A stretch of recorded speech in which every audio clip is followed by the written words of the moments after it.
국내 코로나19 확진자가 어제 27명 추가로 발생했습니다. 신규 확진자 증가폭이 엿새 연속으로 30명 안팎을 보인 건데요. 보도국 취재기자 연결합니다. 김장현 기자. 네, 오늘 0시 기준 국내 코로나19 누적 확진자는 1,564명입니다. 어제 하루 신규 확진자는 27명으로 증가폭이 엿새 연속 30명 안팎에 머물렀습니다. 어제 신규 확진자 중 해외 유입이 12명, 지역 발생이 15명입니다.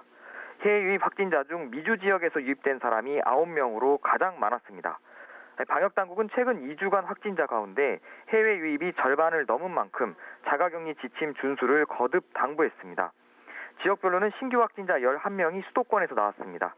경북 예천에선 확진자의 접촉자를 조사하는 과정에서 11명이 추가로 확진돼 지난 9일부터 지금까지 25명의 관련 확진자가 확인됐습니다.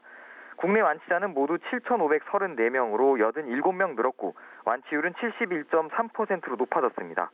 하지만 완치 후 재양성 사례가 지금까지 124명 확인돼 방역당국이 심층 조사를 진행하고 있습니다. 격리치료를 받고 있는 환자는 2,808명으로 이 중 중증 이상은 66명입니다. 사망자는 5명이 늘어 모두 222명이 됐습니다. 검사 중인 의심 환자는 1,260명 늘어난 14,651명입니다. 네, 보건당국이 코로나19 치료제와 백신 개발 계획도 밝혔죠?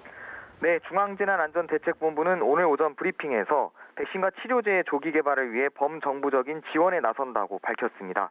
치료제의 경우 기존 약물의 사용 범위를 확대 적용하는 임상시험을 신속 지원합니다. 아울러 완치자의 혈액을 활용한 항체의약품과 혈장치료제를 개발할 예정입니다. 정부는 항체의약품의 경우 연내 임상시험을 시작하면 이르면 내년 중 출시가 가능할 것으로 예상했습니다. 혈장치료제는 다량의 혈액이 확보되면 2-3개월 안에 개발할 수 있을 것이라고 설명했습니다. 백신은 민관 그리고 국제협력을 통해 내년 하반기나 내후년에 개발한다는 목표를 세웠습니다. 정부는 이를 위해 보건복지부 장관과 과학기술정보통신부 장관을 공동 단장으로 하는 범정부 지원단을 설치하고 이를 뒷받침할 실무추진단과 사무국을 만들기로 했습니다. 네, 그리고 내일이 21대 총선일입니다. 투표소에서 지켜야 할 방역 수칙도 설명해 주시죠. 네, 방역당국이 내일 실시되는 총선 투표 전후로 손 씻기를 철저히 할 것을 당부했습니다. 행동 수칙에 따르면 보건소에서는 마스크를 착용하고 다른 유권자와는 1m 이상 거리를 두어야 합니다. 투표소 입구에서는 발열 체크, 손 소독제로 소독 후 일회용 비닐 장갑을 착용해야 합니다. 투표 인증을 위해 손에 도장을 찍는 행동은 삼가고 불필요한 대화도 자제해야 합니다. 방역당국은 공휴일을 맞아 불필요한 모임, 외식, 여행은 최대한 자제하는 등 고강도 사회적 거리두기에 동참해달라고 당부했습니다.